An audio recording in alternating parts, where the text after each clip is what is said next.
हम आपका झंडा उड़ाए, आप नेता बने, आप कुर्सी बैठे, हमारा आदमी नीचे बैठे, काय का बैठे भाई, काय का बैठे? हमारा आदमी कुर्सी पे बैठेगा, हमारा आदमी बैठेगा कुर्सी पे। जब तक हम लोग नहीं समझ पाए थे हमारे लोग लोकतंत्र को, तब तक आपके पीछे लगू थे। अब अगर कोई बात होगी तो बराबरी की बात होगी, हिस्सेदारी की बात होगी, इसके अलावा कोई बात नहीं होगी। मेरी बात को आप याद रखें, हिस्सेदारी की बात होगी, बराबरी की बात होगी।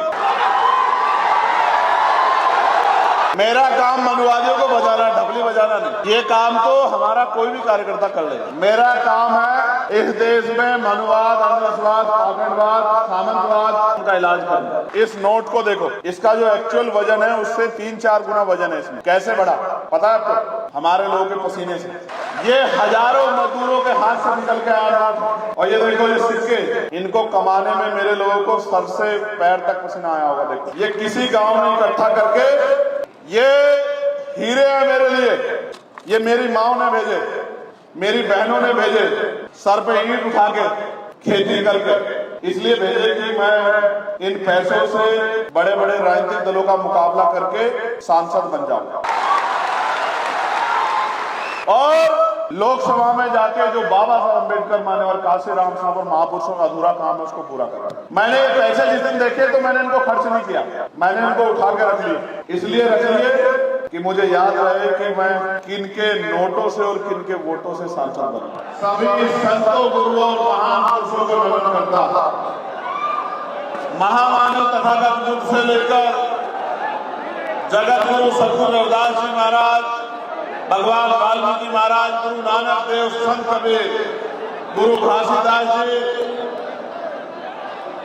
संत गाडगे जी महाराज, नारायणा गुरु और बाकी उन संतों को भगवान महावीर जैन, जिन्होंने भारत में सामाजिक, आर्थिक, राजनीतिक परिवर्तन के लिए आंदोलन चलाए हैं, उन सबको नमन करता हूं। आधुनिक भारत में वंचितों के मुक्तिदाता राष्ट्रपिता ज्योतिबा फूले, आरक्षण के जन्मदाता, आरक्षण के पैरोकार, सामाजिक न्याय के छत्रपति साहू जी महाराज, करोड़ों शोषितों, वंचितों, महिलाओं, नौजवानों, किसानों, कर्मचारी, मजदूरों के नेता, उनके मार्गदर्शक, उनके मुक्तिदाता डॉक्टर बाबा साहब अम्बेडकर को भी नमन करता हूं। मां सावित्रीबाई फूले, मां फातिमा शेख, मां अवंतिकाबाई होलकर, मां झलकारी बाई, मां रमाबाई, ईवी पेरियार रामानायकर स्वामी, पेरियार रवि यादव, जिनको मैं संघर्ष के नायक के तौर पर देखता हूं, बाबू जगदेव प्रसाद कुशवाहा, जिनको बिहार का लेनिन भी कहा जाता है, जननायक कर्पूरी ठाकुर, जिनको हम अपना नेता मानते हैं,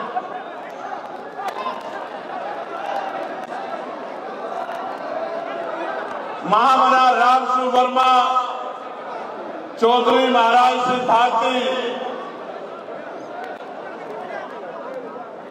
बाबू शिवदयाल चौरसिया, संत रामवीर प्रजापति,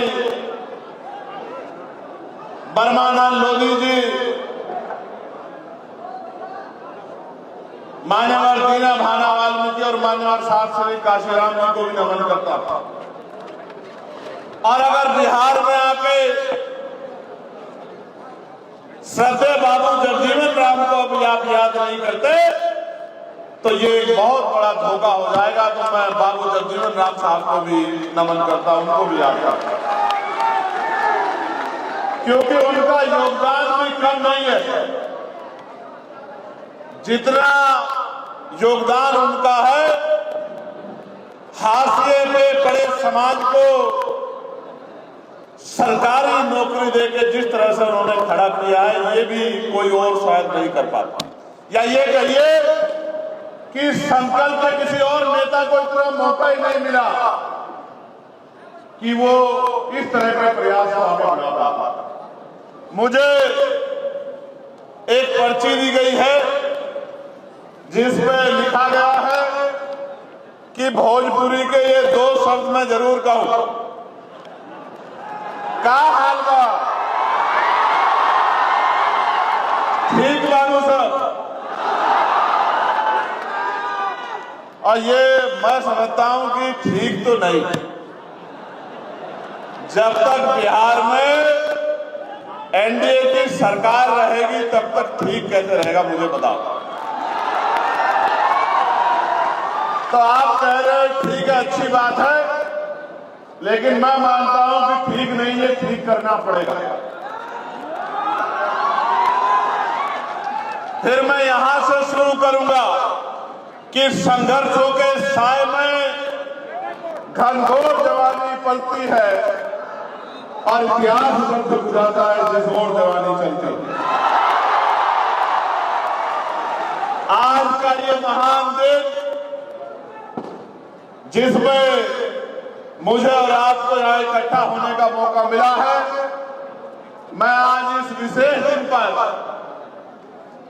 जो भीम आर्मी का स्थापना दिवस है, मैं 10वें स्थापना दिवस और द्वितीय अधिवेशन की आप सबको बहुत बहुत बधाई देता हूं, बहुत बहुत मंगल कामनाएं करता हूं। प्यारे साथियों, मैं सबसे ज्यादा धन्यवाद करूंगा मातृशक्ति का, जो इतनी बड़ी संख्या में आज अपने बच्चों को, अपने भाइयों को आशीर्वाद देने के लिए यहाँ पहुंची। मैं दोनों हाथ में बहुत बहुत प्रणाम करता हूँ। साथ साथ मैं इस नौजवान सैलाब को भी धन्यवाद देता हूं। मुझे मीडिया के लोग पूछते हैं कि ये भीम आर्मी के लोग कहां से आते हैं। अब मैं उनसे ये कहता हूं कि आंधी को रोका जा सकता है, तूफान को रोका जा सकता है, सैलाब को रोका जा सकता है, लेकिन भीम आर्मी के बहादुर योद्धाओं को नहीं रोका।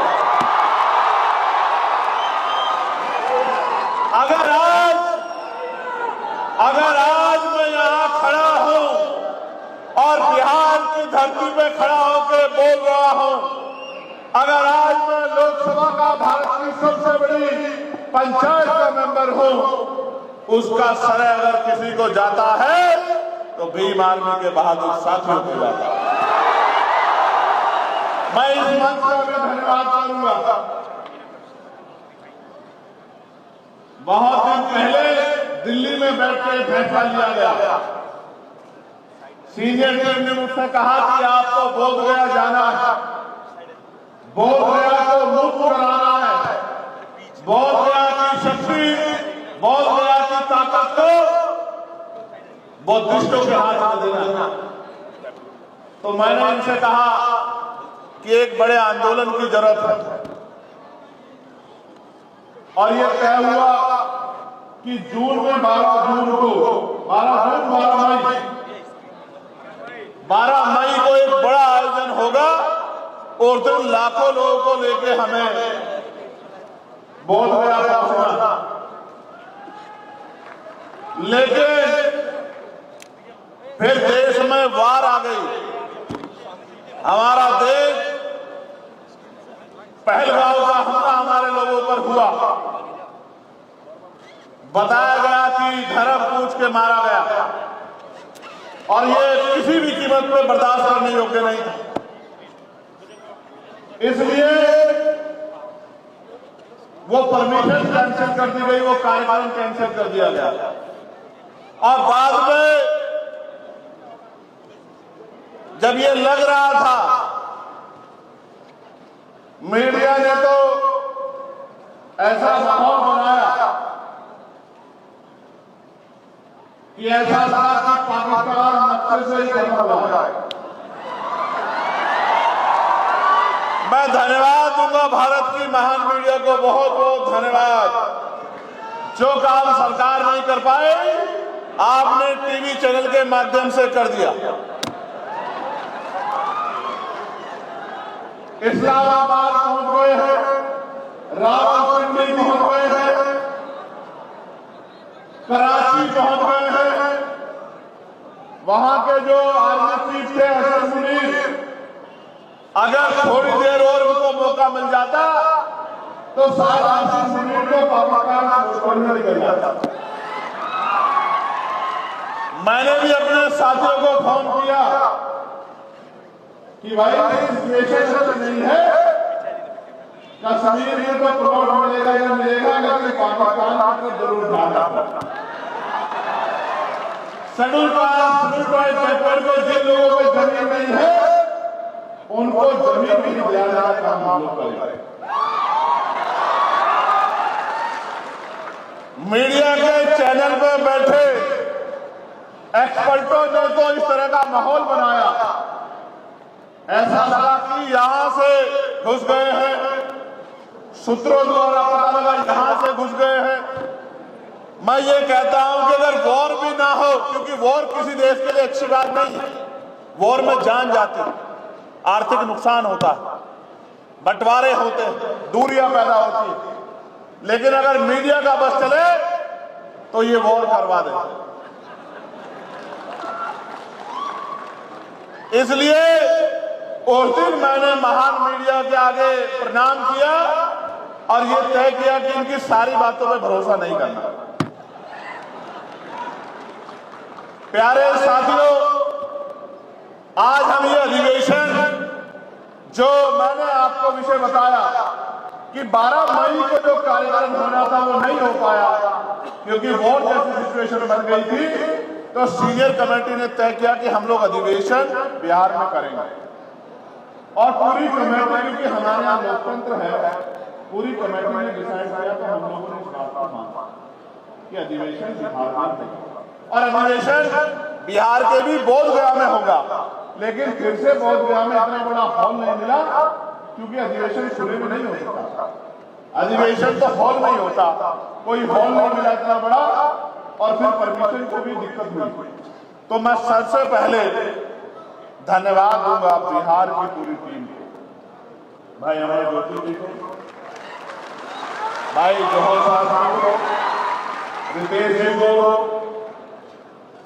रामेश्वर प्रधान जी को और मेरे प्यारे भाई कमल सिंह वालिया जी को, जिन्होंने लंबे समय तक यहाँ रह के मेहनत करके इस अधिवेशन को सफल कराने का काम किया। और मैं अपने भीम आर्मी के प्रदेशों के नेतृत्व को भी धन्यवाद देता हूं, भाई हिमांशु जी को, भाई उदय जी को, भाई राजेंद्र जी को, भाई अनिल जी को, भाई सुनील बैरसिया जी को, जिन्होंने यहां पहुंचकर अपनी जिम्मेदारी को निर्वहन करने का काम किया। किस तरह से कार्यक्रम सफल हो इसमें उसने पूरी ताकत लगाई। कुछ लोगों को बोलने का मौका नहीं मिला, कुलदीप जी को नहीं मिला, समय कमी का, लेकिन मैं उनका धन्यवाद करता हूं। और मैं देश भर से चल के आए, किसी प्रदेश से 4 लोग, किसी 6 लोग, किसी 10 लोग, जो थोड़े थोड़े 10% लोग देश भर से आए हैं, चाहे वो मध्य प्रदेश से हमारे भीम आर्मी आजाद समाज पार्टी के नेता हो, चाहे हमारे बंगाल के नेता हो, चाहे हमारे झारखंड के नेता हो, चाहे हमारे उत्तर प्रदेश के सीनियर नेता हो, उत्तर प्रदेश से तो बहुत सारे लोग दिख रहे हैं सीनियर, चाहे हमारे उत्तराखंड के साथी हो, चाहे हमारे महाराष्ट्र के साथी हो, और चाहे असम के साथी हों, उत्तराखंड के साथी हों, छत्तीसगढ़ के साथी हों, तमाम हमारे साथियों ने जो अपनी जिम्मेदारी को यहाँ लाकर अपनी लीडरशिप का जो प्रदर्शन किया है, इसके लिए मैं इनकी भी बहुत बहुत प्रशंसा करता हूँ। हमारे लीडरशिप के साथियों को धन्यवाद देता हूँ और अशोक जी, तोमर साहब, रविंद्र भाटी जी और मेरे बड़े भाई हमारे भीम आर्मी के राष्ट्रीय अध्यक्ष विनय सिंह जी का भी मैं बहुत बहुत धन्यवाद करता हूं।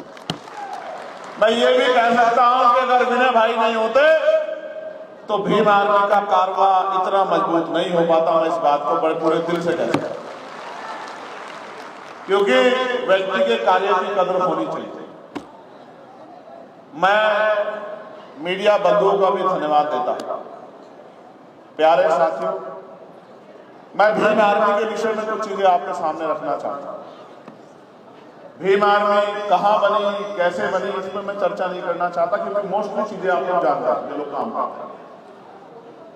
लेकिन अगर पूरे भारत में कोई ऐसा संगठन है जिसमें schedule caste, schedule tribe, backward minority, मुसलमान, जैन, सिख, बौद्ध, ईसाई, अगर इनकी संयुक्त लीडरशिप किसी के पास है, बने बनाए संगठन में अगर किसी लीडरशिप करने का मौका दिया, नेतृत्व दिया है, तो ये अगर किसी ने काम किया है तो भीम आर्मी भारत एकता मिशन के साथ।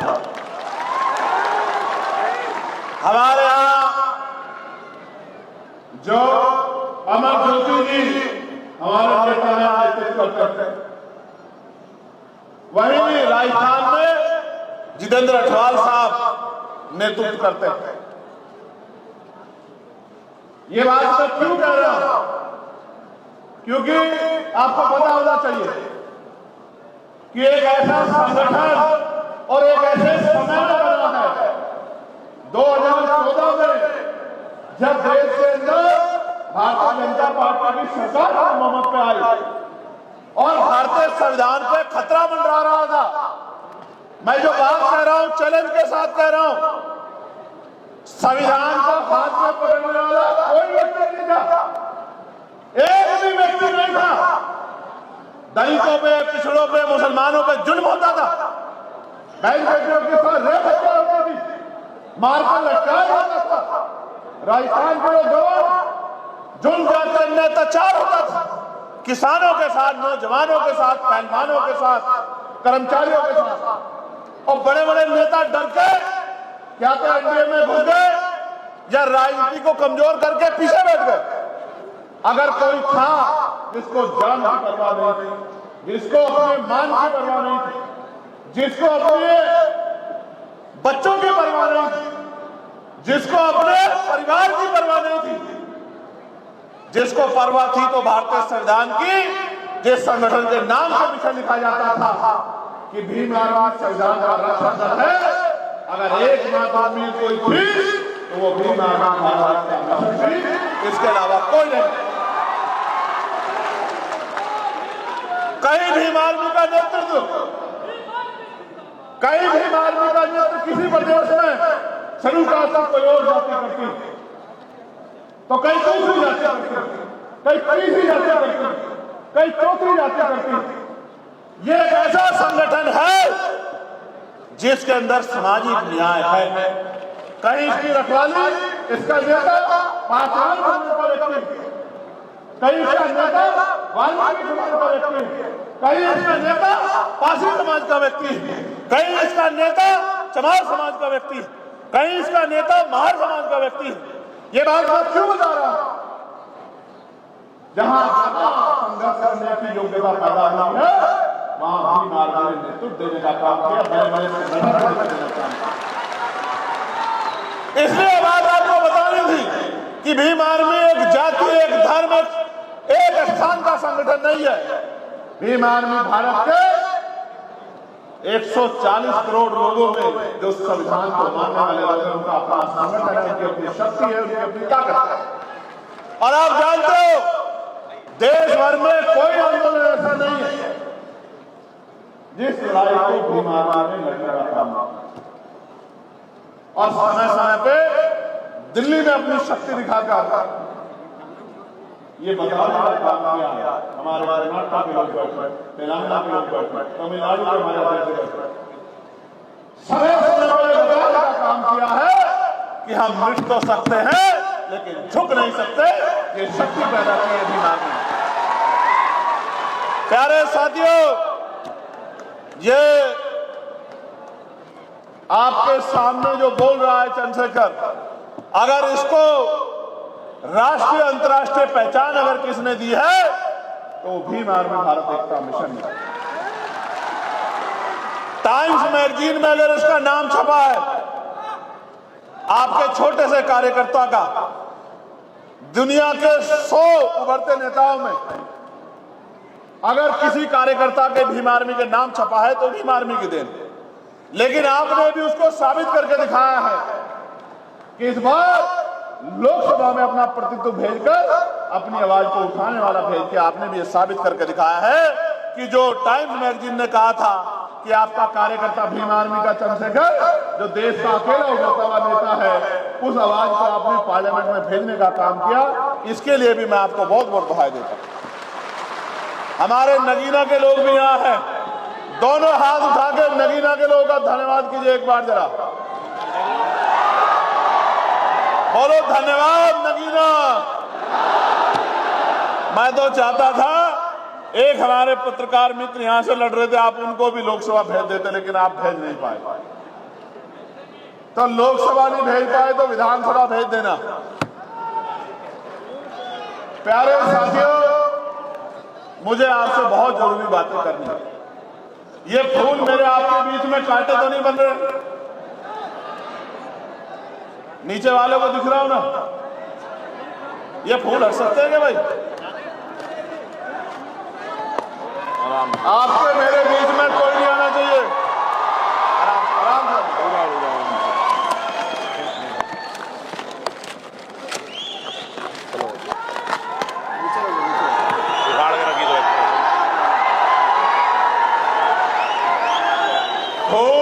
आपके लिए और कांटे हमारे लिए। प्यारे साथियों,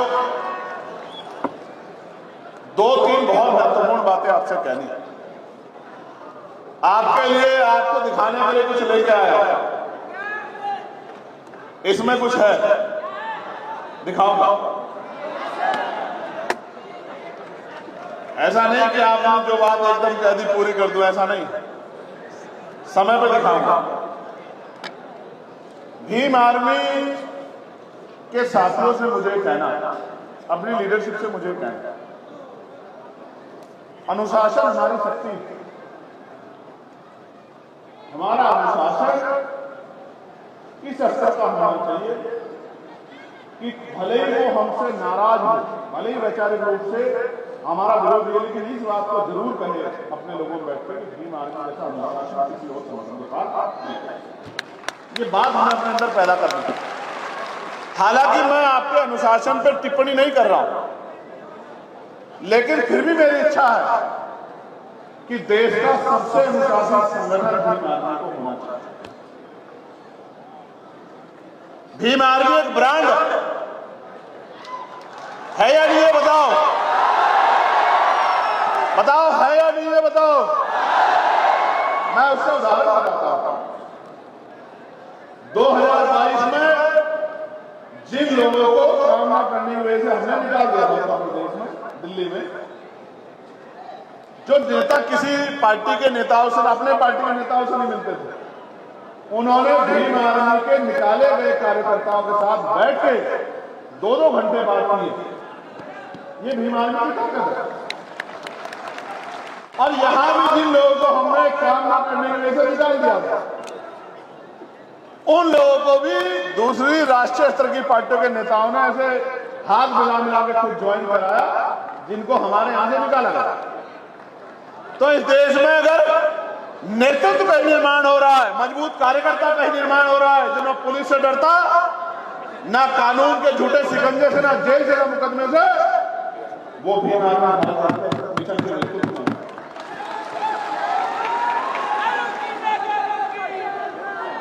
मैं बीएसएफ के साथियों को भी धन्यवाद देता हूं। ये पकड़ लाना इनसे, ये पकड़ लाना कोई जाके बीएसएफ। हाँ, डपली ले लो, नारा मत लगाना।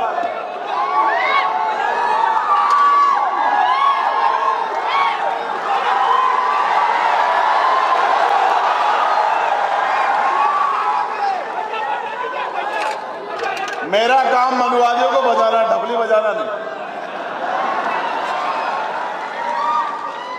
ये काम तो हमारा कोई भी कार्यकर्ता कर लेगा। मेरा काम है इस देश में मनुवाद, अंधविश्वास, पाखंडवाद, सामंतवाद, पूंजीवाद और गरीबों की बहन बेटियों की तरफ जो आंख उठाते हैं उनका इलाज करना। प्यारे साथियों, आज आपसे 10वें साल में कुछ मांग रहा हूं, दोगे नहीं दोगे बताओ। तो जिस कार्यकर्ता को जो काम दे दिया है, चाहे आंधी आए, तूफान आए, बरसात आए, अपने काम को सबसे पहले पूरा करना है। ये शक्ति का निर्माण अपने अंदर करना है। हम किसी जाति के खिलाफ नहीं है, धर्म के खिलाफ नहीं है, हम उस व्यवस्था के खिलाफ है जो ऊंच नीच की बात करती है, जो भेदभाव की बात करती है। हम किसी पार्टी के विरोधी नहीं है, हम विचार के विरोधी थे। हमारे महापुरुषों ने जो विचारधारा हमें दी है, उस विचारधारा के समर्थक है, उस विचारधारा के जो खिलाफ, जो संविधान के खिलाफ है, वो व्यक्ति हो, पार्टी हो, उसके खिलाफ, जो मानवता के खिलाफ है, बंधुत्व के खिलाफ है, भाईचारा के खिलाफ है, महिलाओं के अधिकारों के खिलाफ है, महिलाओं के सशक्तिकरण के खिलाफ है, किसानों, कमजोरों, हक वंचित समाज के तरक्की के खिलाफ है, उनके खिलाफ है। सीधी बात है, बिल्कुल सीधी बात है। मैंने जो स्पष्ट कहा आज फिर दोहरा रहा हूं, हम ना किसी पार्टी के खिलाफ है, ना व्यक्ति के खिलाफ है। हमारी लड़ाई विचारधारा की है और जब तक हम में आखिरी सांस रहेगा, हमारे शरीर में लहू का आखिरी कतरा रहेगा, तब तक हम लोग इस विचारधारा को चलाते रहेंगे। आंदोलन कम रहे या ज्यादा हो जाए। अभी जौहर आजाद जी ने बहुत शानदार बात कही कि हम रहे ना रहें। मैं ये ऐलान से कह रहा हूं, हम रहे ना रहें, लेकिन हम इस संगठन को जब तक हम में लहू का आखिरी कतरा रहेगा, इतनी शक्ति देते रहेंगे कि ये संगठन सैकड़ों साल में, हजारों साल इस देश की राजनीति में, इस देश की व्यवस्था में अजर अमर रहेगा। इस बात का हम लोग विश्वास दिलाते हैं। और मैं एक चीज और घोषणा इस बार इस मंच से करना चाहता हूं, भीम आर्मी में हर कोई व्यक्ति आगे बढ़ सकता है। जो आज ग्राम पंचायत का सदस्य है वो जिले का सदस्य बन सकता है, जिले का अध्यक्ष भी बन सकता है, प्रदेश का अध्यक्ष भी बन सकता है, राष्ट्रीय अध्यक्ष भी बन सकता है। भीम आर्मी में ऐसा नहीं कोई भी है, ना मैं, ना अध्यक्ष जी, ना महासचिव साहब, ना और कोई साहब, ना और कोई साहब, कि हमारे आने वाली पीढ़ियां इसमें अध्यक्ष या किसी महत्वपूर्ण पद पर रहेगी। अगर हमारे बच्चों को भी काम करना है तो वो भी भीम आर्मी के सामान्य सदस्य बनकर काम करेंगे। इस बात का मैं आपको वचन देता हूं। यह ऐसा संगठन नहीं होगा कि जिसमें पीढ़ियां पीढ़ियां पीढ़ियां पीढ़ियां एक ही परिवार के लोग आगे बढ़ते रहेंगे। ऐसा कोई संकल्प, ऐसा कोई कॉन्स्टिट्यूशन हमने इस संगठन का नहीं लिखा। हमने इस संगठन का एक ही कॉन्स्टिट्यूशन लिखा है कि यहां आदमी की मेहनत, उसका संघर्ष, उसका समर्पण, उसका अनुशासन, उसकी शक्ति है। और ये उदाहरण है, अनिल जी गवाह हैं, जितेंद्र साहब गवाह हैं, बहुत सारे, सुनील बैरसिया जी गवाह हैं, बहुत सारे लोग गवाह हैं कि जो अपने यहाँ विधानसभा के मेंबर रहे होंगे, विधानसभा के सदस्य रहे होंगे, विधानसभा अध्यक्ष रहे होंगे, जिले के अध्यक्ष रहे होंगे, वो अपने अपने प्रदेशों में अध्यक्ष भी रहे हैं और राष्ट्रीय कोर कमेटी के मेंबर भी हैं, राष्ट्रीय पदाधिकारी भी हैं। ये किसी छिपा हुआ नहीं है, ये सत्य है। ये भीम आर्मी का कार्यकाल इस बात का उदाहरण है, आप देख सकते हो। संघर्ष के बलबूते जो आदमी विधानसभा का अध्यक्ष था वो आज राष्ट्रीय कमेटी का मेंबर है, राष्ट्रीय पदाधिकारी है। ये दिया है भीम आर्मी। तो साथियों, मैं आपसे यही मांगना चाहता हूं कि ये सामाजिक परिवर्तन का कारवां रुकना नहीं चाहिए। हम रहे ना रहे, कारवां चलता रहना चाहिए, कारवां आगे बढ़ना चाहिए, कारवां मजबूत होना चाहिए। और अगर सच में मुझसे प्यार करते हो तो घर से निकलो और बिखरे हुए बहुजन समाज में भाईचारा पैदा करने का काम, मानवता के सिपाही बनो, अपने टूटे हुए भाइयों को गले लगाओ। जिन महापुरुषों के नाम मैंने लिए उनके संघर्ष को पढ़ो। मैं बिहार की बात करता हूं, बाबू जगजीवन राम, बाबू जगदेव प्रसाद कुशवाहा, जननायक कर्पूरी ठाकुर, और मैं राजनीतिक वो हो सकता है, लेकिन मैं रामविलास पासवान जी के जो आज इस दुनिया में नहीं, मैं उनके काम को भी हम टिप्पणी नहीं कर सकते। उन्होंने भी बहुत कुछ करके दिखाया है। अगर मंडल कमीशन में किसी का योगदान है तो रामविलास पासवान जी को छोड़ा नहीं जा सकता। मान्यवर काशीराम साहब के साथ साथ श्रद्धेय रामविलास पासवान जी ने भी बहुत बड़ा संघर्ष किया है, इस बात को नकारा नहीं जा सकता। वो अलग बात है कि आज उनके बेटे उसी दल के साथ खड़े हैं जिस दल ने पिछड़ों के अधिकारों को रोकने के लिए एडी चोटी का किया, वो अलग बात है। ये बात हमें समझनी पड़ेगी और ये बात भी समझनी पड़ेगी, रानी के पेट से राजा नहीं तैयार हो गए। यहां अमर ज्योति जैसे सिपाही भी आपके बीच में बैठे हुए हैं। नेता जनता बनाती है, नेता रानी के पेट से नहीं बनता। जितनी ताकत आपने दूसरों को दी है, अमर ज्योति को दे देना। डंडा और झंडा इतना मजबूत है, वारे न्यारे हो जाएंगे। इस बात का आप याद रखें। मैं आपको इशारे से कह रहा हूं, समझदारी के लिए कह रहा हूं, इसलिए कह रहा हूं कि समझदार बनो। मैं बिहार की बात करूंगा मेरे भाई। बिहार हर तीसरे दिन खबर आती है शेड्यूल कास्ट की बच्ची को रेप करके 8 साल की, 12 साल की, 15 साल की जला दिया, मार दिया। मैं भी आता हूं लगातार बिहार। पहला चुनाव आजाद समाज पार्टी ने बिहार में लड़ा। मैं लगातार आता हूं। ज्योति के साथ अन्याय हुआ दरभंगा, छोटी बहन ज्योति, मैं आंदोलन हुआ, संघर्ष हुआ। एक बड़े अधिकारी ने कहा, सर ये आदमी सांसद जी का बड़ा खास है, गिरफ्तारी नहीं होगी सर। एक बड़े पॉलिटिकल पार्टी के नेता ने कहा, चंद्रशेखर भाई कोई कार्रवाई नहीं होगी। हम आईजी ऑफिस में, कोविड का समय था, छू नहीं रहा था कोई किसी को, छू नहीं रहा था। बाप बेटे को देखना नहीं चाह रहा था। हम आईजी से मिले और हमने आईजी कहा कि 20 दिन आपके, 21वें दिन हमारा। अगर 20 दिन में गिरफ्तारी नहीं तो 21वें दिन 21वें दिन जो होगा उसका जिम्मेदार आप होंगे। 18वें दिन गिरफ्तारी हुई। जो कहते थे कि सांसद जी का खास है, गिरफ्तारी नहीं होगी। आप विश्वास करो, 18वें दिन गिरफ्तारी हुई और आईजी साहब ने फोन करके मुझसे बताया कि भाई गिरफ्तारी हो गई, आपका कोई आंदोलन नहीं मिलेगा। ये एक मामला नहीं है, ऐसे सैकड़ों मामले हैं जिसमें भीम आर्मी के लोगों ने न्याय दिलाने के लिए संघर्ष किया। कोई आंदोलन देश भर में ऐसा नहीं होता जिसमें बिहार अपना भाग लेता।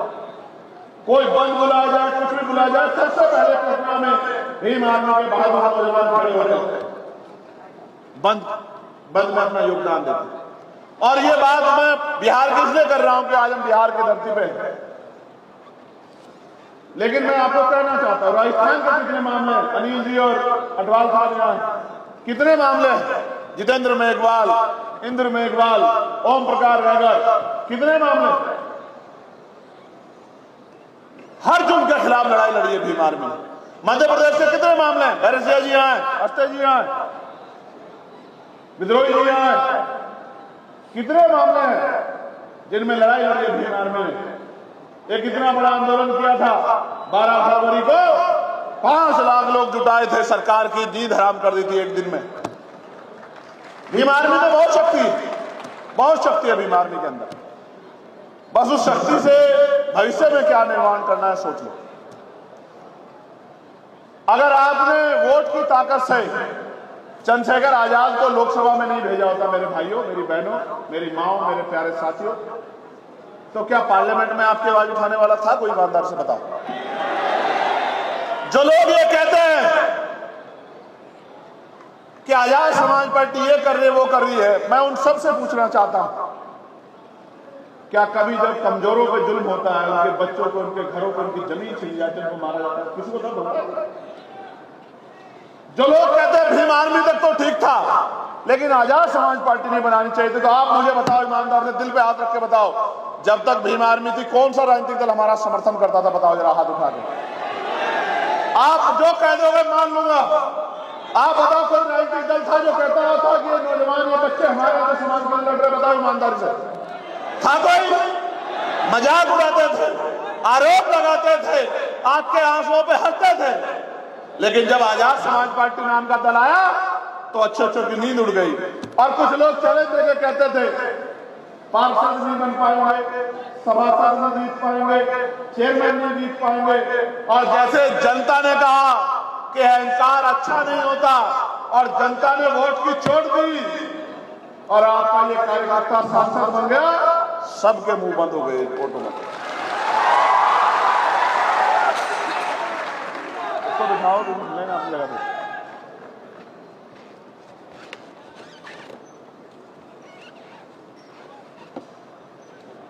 2020 में यहां चुनाव हुआ, अमर ज्योति जी गवाए, राणा प्रधान जी गवाए, अमर तोमर साहब गवाए। एक सियासी दल ने हमसे कहा कि हम अलायंस करेंगे, बात कर ली सारी और आखिरी मौके पे धोखा दिया।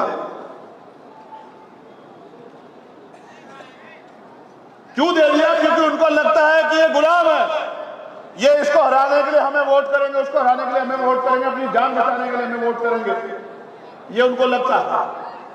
आप किसी को ताकत दे दो और आपके पास ताकत नहीं होगी।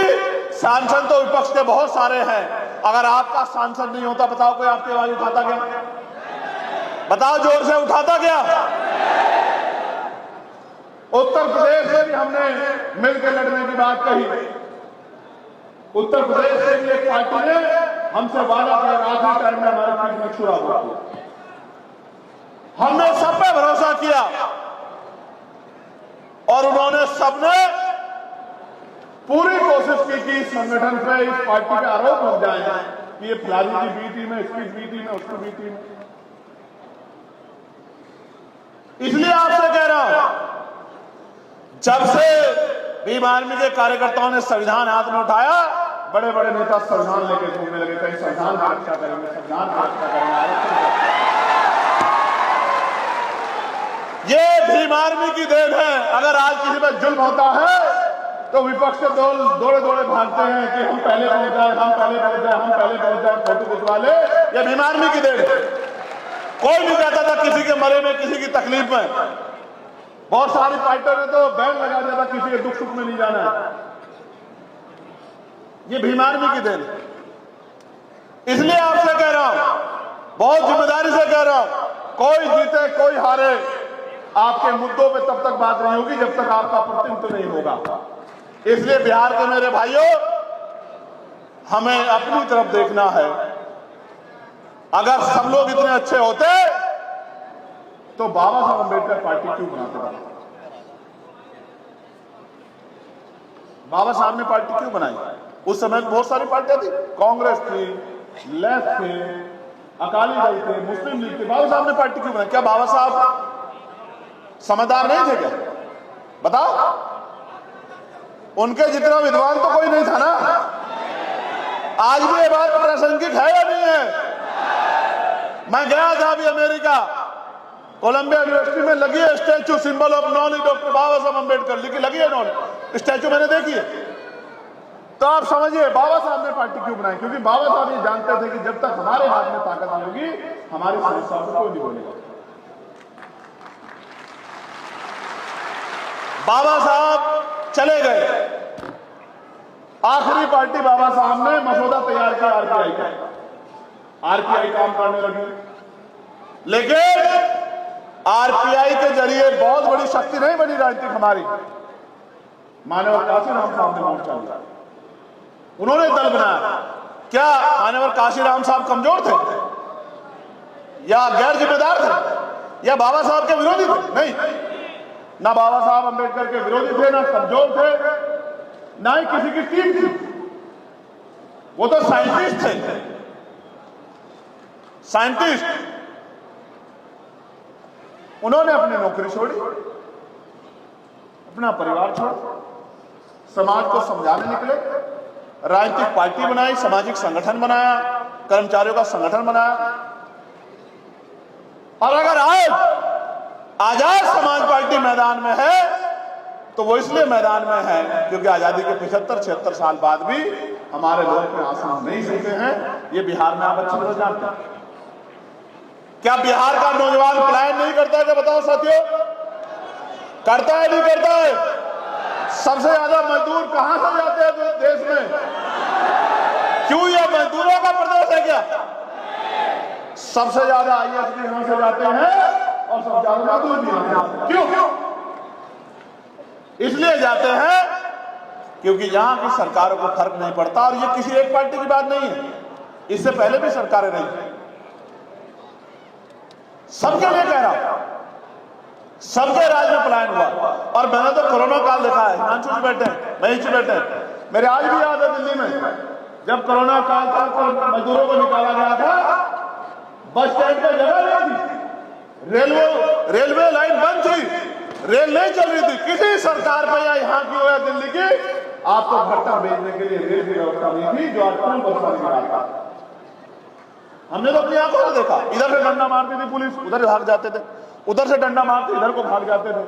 कोई पुल के नीचे को जाता था सड़े हुए पानी में, भूखे प्यासे, जो कुछ हमसे बनता था हम लोग कोशिश करते थे, देते थे कि भाई खाओ, क्योंकि हमारे अपने लोग हैं, हमें दर्द होता है, मजदूर है, हमें तकलीफ होती है उनके आंसुओं से।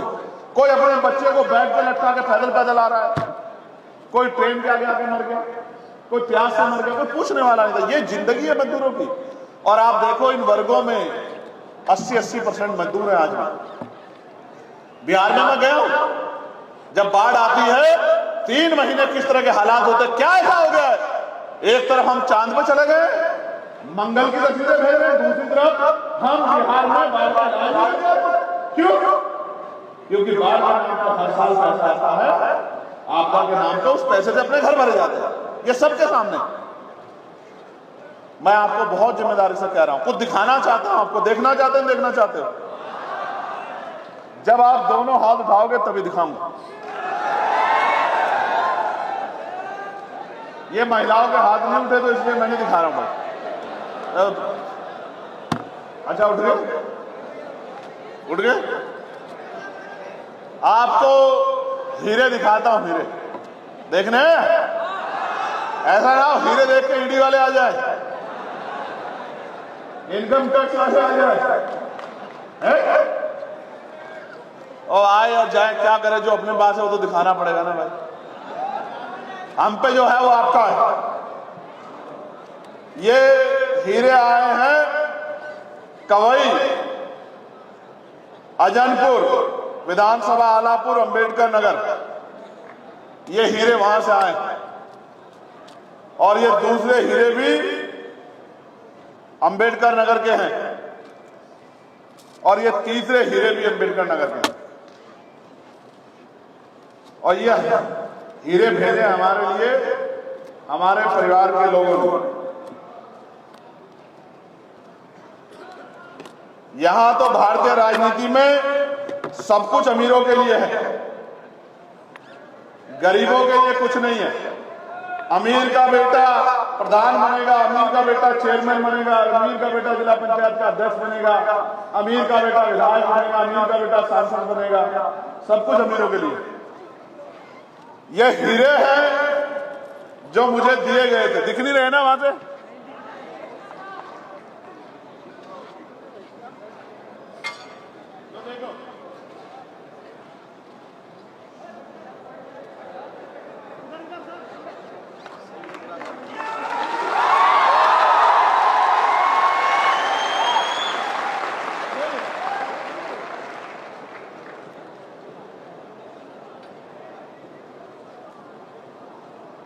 वाले भी देखो,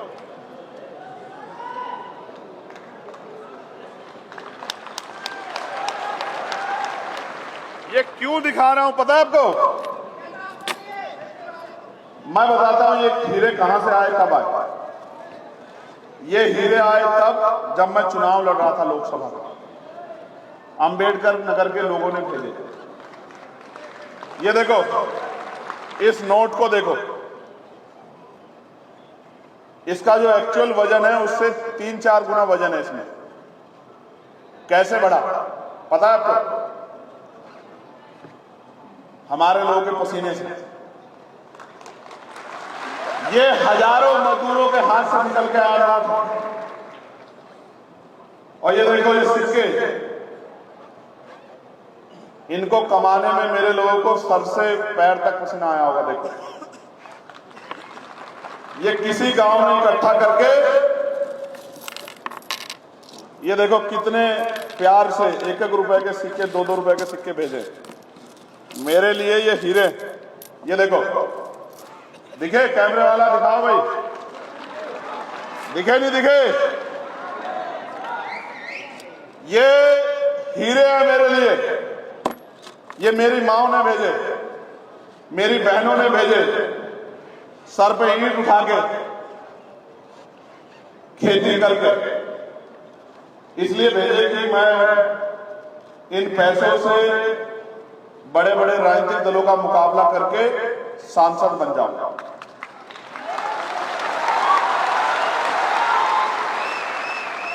और लोकसभा में जाके जो बाबा साहब अम्बेडकर मान्यवर काशीराम साहब और महापुरुषों का अधूरा काम है उसको पूरा करना। मैंने ये पैसे जिस दिन देखे तो मैंने इनको खर्च नहीं किया, मैंने इनको उठा के रख लिया। इसलिए रख लिए कि मुझे याद रहे कि मैं किन के नोटों से और किन के वोटों से सांसद बना। मेरी बात सुनो मेरे भाइयों, जब तक पैसे वाले नेता बनते रहेंगे तब तक पैसे वाले गरीबों की बात नहीं करेंगे। पैसे वाले कहां रहते हैं? महलों में, जिन महलों में आप घुस नहीं सकते। महलों वाले गरीबों के दर्द को जानते हैं क्या? महलों वाले गरीब के दर्द को समझते हैं क्या? महलों वाले गरीब के भूखे पेट को समझते हैं क्या? नहीं फर्क पड़ता उनको कि गरीब के पेट में रोटी कैसे आती है। मुझे और इस मंच पर बैठे हर एक आदमी को फर्क पड़ता है। जब भूख के कारण किसी का बच्चा घर में रोता, हमें फर्क पड़ता है, क्योंकि हम आप में से एक हैं। इसलिए आपको दिखाने के लिए लाया हूं कि जितने नोट मिले उतने ही वोट मिले। एक पैसा किसी अमीर ने मदद नहीं की, सारे पैसे गरीबों ने मदद की। और बिहार के लोगों ने भी पैसे भेजे होंगे, ऐसा मेरा विश्वास।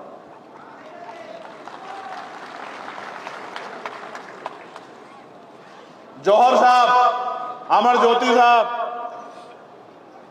हिमांशु साहब, कासिम साहब, कमल साहब, तोमर साहब, रामे प्रधान जी, दूसरे कमल बराड़ा जी, इस पीछे वाली टीम में बहुत सारे ऐसे साथी बैठे, अडवाल साहब, माननीय राष्ट्रीय अध्यक्ष जी, सब लोगों ने, रविंद्र भाटी जी, अपना घर नहीं देखा पाएंगे। और मैं धन्यवाद दूंगा जोर भाई का, सुल्तान भाई का और कासिम भाई का। क्यों? जोर भाई ईद पे अपने घर नहीं आए अपने बच्चों के बीच, कासिम भाई ईद पे अपने घर नहीं गए अपने बच्चों के बीच। और इसकी सुल्तान की कहां? सुल्तान, इनकी वालिदा बीमार थी, इनकी मां कहां? सुल्तान वो हॉस्पिटल में थी, ये घर नहीं गया। इनका मानना था कि जब तक हमारी आवाज नहीं बनेगी हमारी बात को कोई उठाएगा नहीं। और लोग हंसते थे, कहते थे कि भाई ये पैसे वालों के सामने कैसे मुकाबला कर लेंगे। लेकिन मैं कहता हूं, जो साहब के हाथ मारते थे कि तमन्ना अगर सच्ची हो तो रास्ते हजार होते, तमन्ना अगर झूठी तो बहाने होते।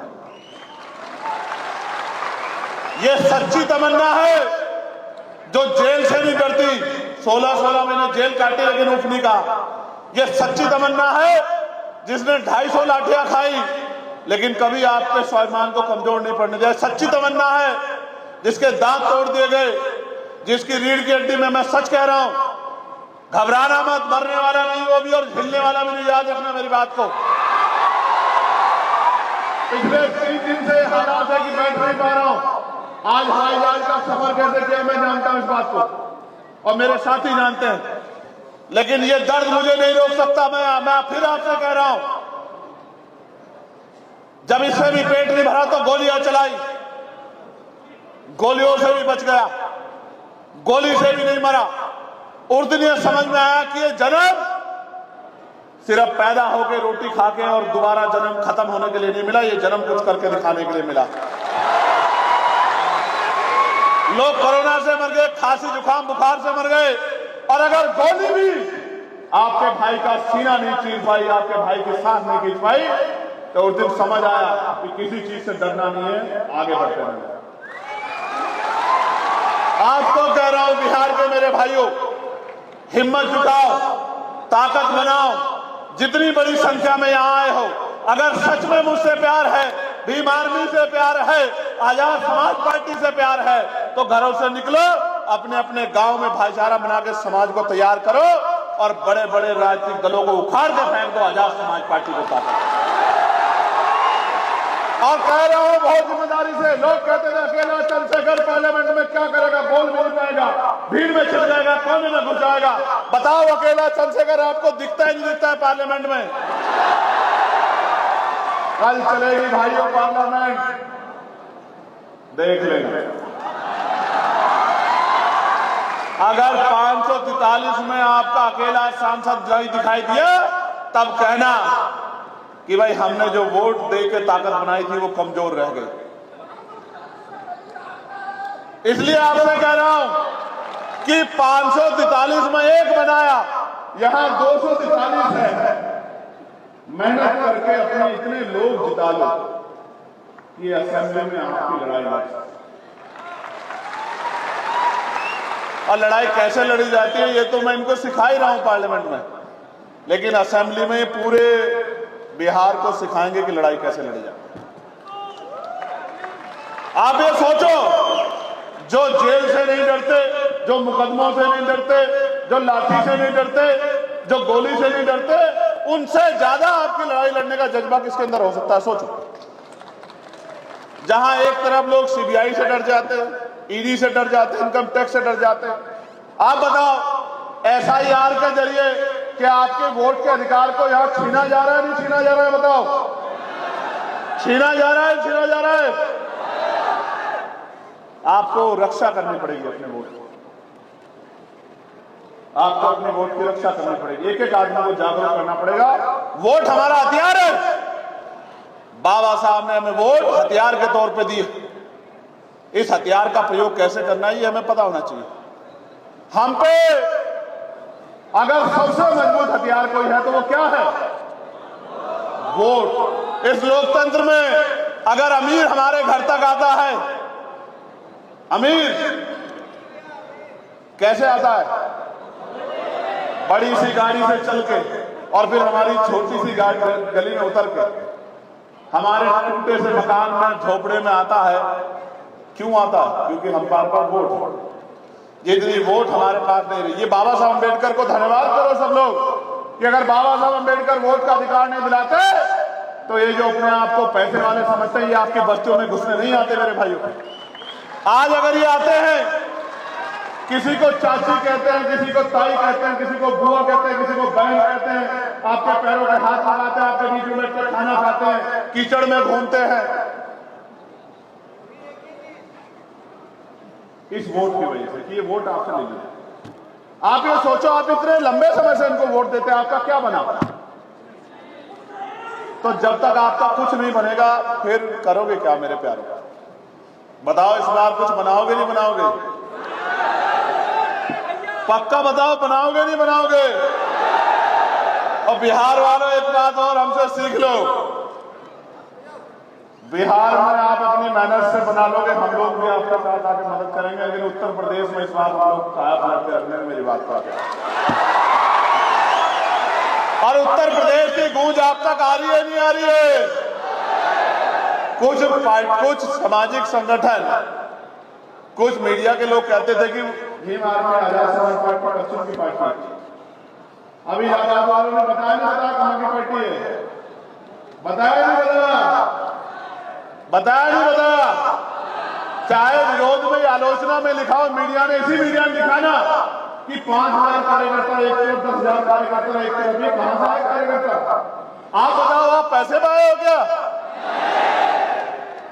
भूखे प्यासे मोटरसाइकिल से, रेल में, बस में अपनी मेहनत की कमाई का पैसा जुटा के जो ये इतना बड़ा जन समूह आया, ये पैसों में नहीं आया।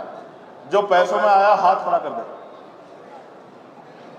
ए शंभू भाई, आप कैमरा घुमा के देख लें, देखना कोई पैसों में तो नहीं आया। जो पैसों में आया है वो जोर से हाथ खड़ा करके दिखा दे इसे।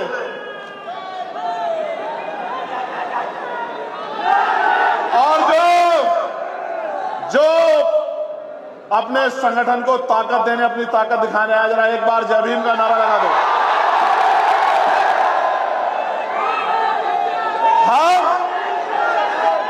हम जो हैं, ये प्यारो सुनो सुनो, रुक जाओ।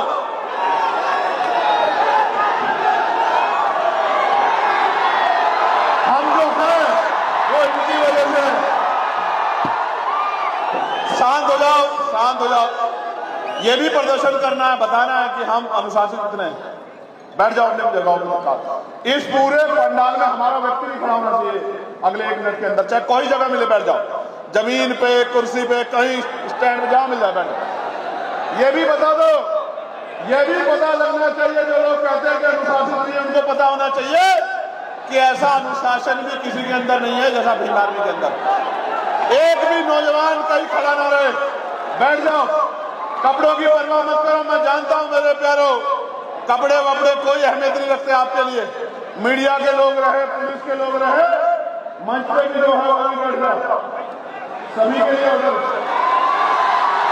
जो मंच पे है वो भी, जो जमीन पे है वो भी। ना मंच वाला खड़ा रहे, ना सामने वाला खड़ा रहे। तुमसे अच्छे तो वही है सामने वाले, कोई खड़ा तो नहीं है, देखना। शांत हो जाओ। तो हम ये कह रहे थे आपसे कि हम जो है वो इनकी वजह से है। अगर बड़े बड़े राजनीतिक दल के लोग हमें पूछते हैं, बड़े बड़े अधिकारी कर्मचारी हमें पूछते हैं, तो इनकी वजह से पूछते हैं। लोकतंत्र में ये हमारे साथ। आपसे कह रहा हूं, अगले 5 मिनट आपसे बात करूंगा बिहार के भाइयों, बिहार की बहनों, माओ, नौजवान साथियों। झंडा उठाते हो बहुत अच्छी बात है, नारा लगाते हो उससे भी अच्छी बात है, आंदोलन करते हो उससे भी अच्छी बात है, लेकिन सबसे अच्छी बात यह है कि आने वाले 2 महीने में वो करके दिखाओ जो बड़े बड़े राजनीतिक दल करने की हिम्मत नहीं जुटा पाते। घर से निकलो और अगर 8 घंटे पेट को पालने के लिए लगाते हो तो 2 घंटे अपने अपने बस्तियों को, अपने अपने बूथ को, अपने अपने क्षेत्र को तैयार करने में लगा। आपने सबको मौका दिया है, यहां कोई सरकार आपके बगैर नहीं बनी। अगर नीतीश जी की सरकार भी बनी तो आपकी वजह से बनी, आरजेडी की सरकार बनी आपकी वजह से बनी, लेफ्ट के लोगों को मौका मिला आपकी वजह से बना, कांग्रेस के लोग को मौका मिला आपकी वजह से मिला। जब आप दूसरों को बना सकते हो तो क्या एक मौका आजाद समाज पार्टी काशीराम को मिलना चाहिए, मिलना चाहिए। टीवी चैनल पे बैठ के कहेंगे, सुनो आज ही बता रहा हूं, टीवी चैनल पे बैठ के कहेंगे, कानपुर वाले हमारे वाल्मीकि भाई साहब खड़े हैं, मुझे यहीं से दिख रहे, टीवी चैनल पे क्या कहेंगे आपसे बैठ के कि ये पार्टी इसको नुकसान पहुंचा रही है, वो पार्टी इसको नुकसान पहुंचा रही है। आप मुझे बताओ, अभी जब ये फ्लोर टेस्ट हुआ, कौन सी पार्टी के लोग भाग के जिनकी वजह से सरकार दोबारा से बनी? बताओ कौन सी पार्टी में, कौन सी पार्टी, जोर से बताओ। हमारे मेंबर थे क्या?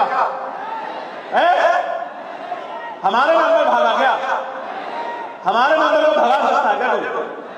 फिर हम आपके पिछलग्गू बने रहे, हम आपका झंडा बनाए, आप नेता बने, आप कुर्सी बैठे, हमारा आदमी नीचे बैठे, काय का बैठे भाई, काय का बैठे? हमारा आदमी कुर्सी पे बैठेगा,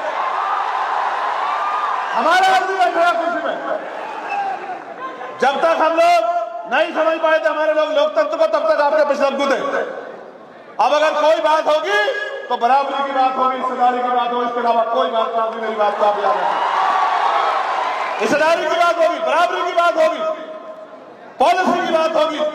बताओ शेड्यूल ट्राइब के लोगों को क्या दोगे, बताओ मुसलमानों को क्या दोगे, बताओ नौकरियों में क्या हिस्सेदारी दोगे, बताओ निजी क्षेत्रों में क्या दोगे, बताओ प्रमोशन रिजर्वेशन दोगे नहीं दोगे, बताओ जमीन दोगे नहीं दोगे, बताओ इनको लोन दोगे नहीं दोगे, बताओ इनको दो गुटों में ठेकेदारी में आरक्षण दोगे नहीं दोगे।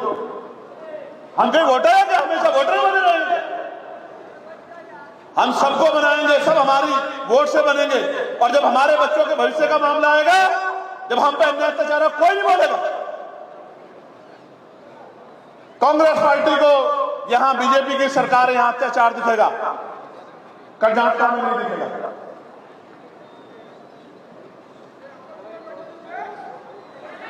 मेरी किसी से लड़ाई नहीं है। लोकतंत्र में लड़ाई का मतलब ही नहीं बनता है। लोकतंत्र बहुमत का शासन, जिसके साथ लोग हैं उसी को मौका मिलेगा।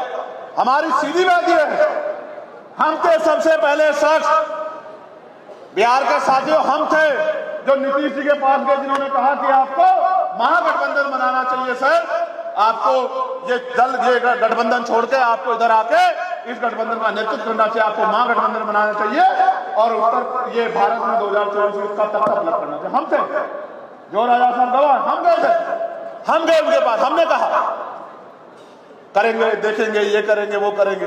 और जब महागठबंधन में मौका नहीं मिला, मनचाही नहीं हुई, तो इधर आ गए। कौन किसकी बीटी में, कौन किसका एजेंडा है, सब जानते हैं समान। मैं आपको कह रहा हूं मेरे साथियों, हिम्मत जुटा लो, ताकत बना लो। जो आज जिनके दफ्तरों में हमारे लोग सोच रहे हैं कि जाके बात कर ले, अगर आप एकजुट हो गए और आपने ताकत बना ली, वो आपके ऑफिस के बाहर ना खड़े हो तो मेरा नाम चंद्रशेखर आजाद नहीं, याद रखना। और अगर आपने मेरी बात में पहरा देकर बिहार में कर लिया, ठीक है, बहुत अच्छी बात है, वरना उत्तर प्रदेश में हम आपको दिखाएंगे, आप इतनी मेहनत से दिखाएंगे। जो अपने आप को बड़े बड़े दल समझते हैं, वो आपकी पार्टी के दफ्तर के बाहर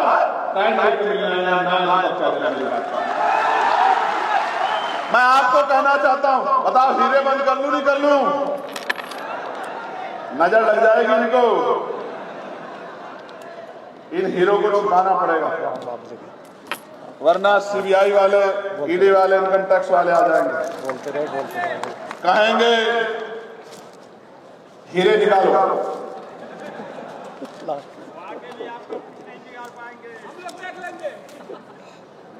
जानते नहीं है, जानते बांध नहीं, बांध देना दे, बहुत मेहनत की कमाई। देखो नोट देख रहे हो, ऊपर नीचे दोनों जगह से फटा हुआ, लेकिन जिस माँ ने भेजा होगा ना गांव से, उसने कितने अपमान के घूट सहे होंगे अपनी मेहनत करते हुए, इस बात का आइडिया मुझे और आपको नहीं। देखो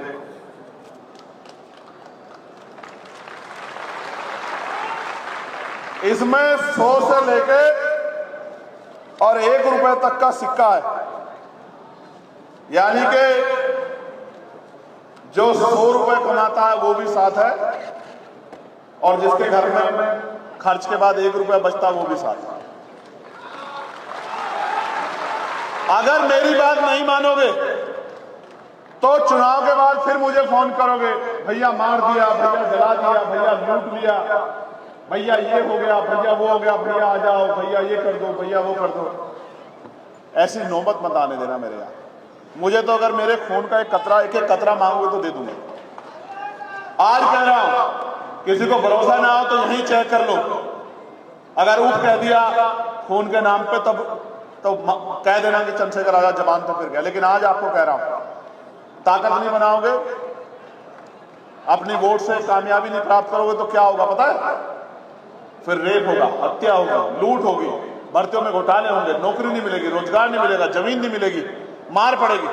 फिर कहोगे चंद्रशेखर भाई आ जाओ। आज मैं आपको कहने आया हूं, मैं आपसे मांगने आया हूं, फिर कल आप कहोगे। जब हम समझ गए हैं तो हम ये काम आज से क्यों ना शुरू करो? बताओ मदद करोगे नहीं करोगे? दोनों हाथ उठा के बताओ, इतनी जोर से बताओ कि बाहर वालों को आवाज जानी चाहिए, और जोर से बताओ, आवाज जानी चाहिए। मदद करोगे नहीं करोगे? एक मौका चंद्रशेखर आजाद को दो। अगर वारे के न्यारे नहीं कर दिए तब आप कहना मेरी बात को। मैं आपको बहुत जिम्मेदारी से बात कह रहा हूं। क्यों? क्योंकि अगर पैसा कमाना, पैसा बचाना, गाड़ी बंगले बनाना ये लक्ष्य होता तो गोली खा के बिना सुरक्षा के नहीं घूम रहा होता आपके बीच में, समझे।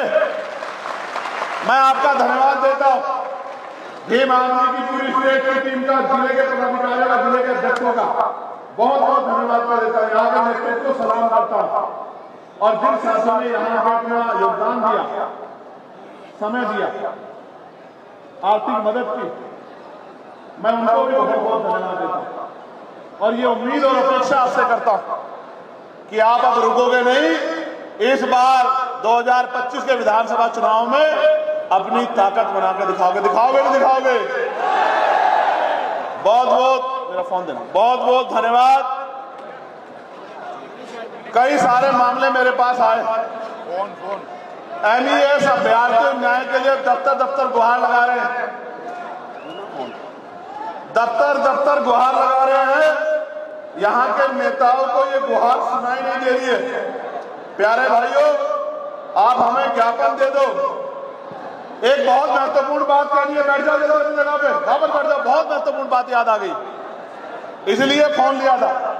जल्दी से बैठ जाओ फटाफट, 1 मिनट का समय है, 1 मिनट में वापस बैठ जाओ। दिखाओ कि आपकी अपनी शक्ति का प्रदर्शन करो। तो भाई अपना ज्ञापन दे दो, पार्लियामेंट में मैं आपकी मांग को बहुत जोर शोर से उठाऊंगा, ठीक है। एक बात, जल्दी से बैठो झारखंड वालों। अभी आप देख रहे हो उत्तर प्रदेश में स्कूल बंद किए जा रहे हैं। माननीय अध्यक्ष जी और भीम आर्मी की सीनियर लीडरशिप यहाँ है, स्कूल बंद किए जा रहे हैं उत्तर प्रदेश में। मैं आपसे भी और आपके माध्यम से केंद्रीय शिक्षा मंत्री से मांग करना चाहता हूं कि जो स्कूल सरकार बंद कर रही है वो स्कूल सरकार भीम आर्मी को लीज पे दे दे। हमें उनसे कोई तनख्वाह नहीं चाहिए, कोई फंड नहीं चाहिए। वो स्कूल हमें लीज पर दे दे। भीम आर्मी के नौजवान को हम लोग तैयार करेंगे, वो स्कूल में पढ़ाने का काम करेगा, हमारे बच्चों के भविष्य की बात है। जितने स्कूल बंद कराए जा रहे हैं वो सारी बनी बनाई बिल्डिंग है, सरकार पर तनख्वाह देने के लिए पैसा नहीं है, बच्चे कम है। मैं गारंटी देता हूं चंद्रशेखर आजाद, बिहार से खड़े होकर कह रहा हूं, शिक्षा की नगरी पटना से, ये यहां बराबर में हरगोविंद साहब जी की वो जन्मस्थली यहीं बराबर में पटना साहिब, यहां से खड़े होकर कह रहा हूं, भगवान बुद्ध के ज्ञान की धरती बोध गया के नजदीक से खड़े होकर कह रहा हूं, भगवान महावीर के संघर्ष की धरती से खड़े होकर कह रहा हूं, जितने स्कूल बंद करा रहे हो आप भी सुन लो और अपने फोन में नोट कर लो, वीडियो बनाओ, ये बात पहुंचाओ केंद्रीय मंत्री जी को टैग करके ट्विटर पे, फेसबुक पे, कि उन तक जाए। सब फोन ऑन करो, अपने कैमरे ऑन करो, वीडियो बनाओ और इस वीडियो को ट्विटर पे टैग करके लगाओ केंद्रीय मंत्री शिक्षा मंत्री जी को, क्या नाम है उनका, धर्मेंद्र प्रधान जी को। धर्मेंद्र प्रधान जी को कैमरा ऑन करो जल्दी 30 सेकंड में और ये बात मेरी पहुंचाओ, उत्तर प्रदेश के मुख्यमंत्री जी को पहुंचाओ, मध्य प्रदेश के मुख्यमंत्री जी को पहुंचाओ, राजस्थान के मुख्यमंत्री जी को पहुंचाओ। जितने स्कूल बंद कर रहे हो सारे स्कूल भीम आर्मी को लीज पर दे दो। कोई पैसा, कोई फंड नहीं चाहिए। सारे स्कूलों में भीम आर्मी के नौजवान हम लोग कैडर तैयार कर देंगे, पढ़ाने का काम करेंगे, आपके स्कूल से बेहतर शिक्षा दिलाने का काम करेंगे आपसे वाला। मगर स्कूल मत करो मंत्री जी, क्योंकि एक स्कूल से स्कूल नहीं बंद होगा, गरीबों के, किसानों के, मजदूरों का भविष्य बंद हो जाएगा। इससे बंद मत करो और अगर ऐसे नहीं मानोगे तो आंदोलन से मानोगे। बहुत जल्द, चिंता मत करो, इतना बड़ा आंदोलन करेंगे कि स्कूल बंद होना हो, स्कूल सपने में जरूर आएंगे आपके। बहुत बहुत धन्यवाद। जय भीम, जय भारत।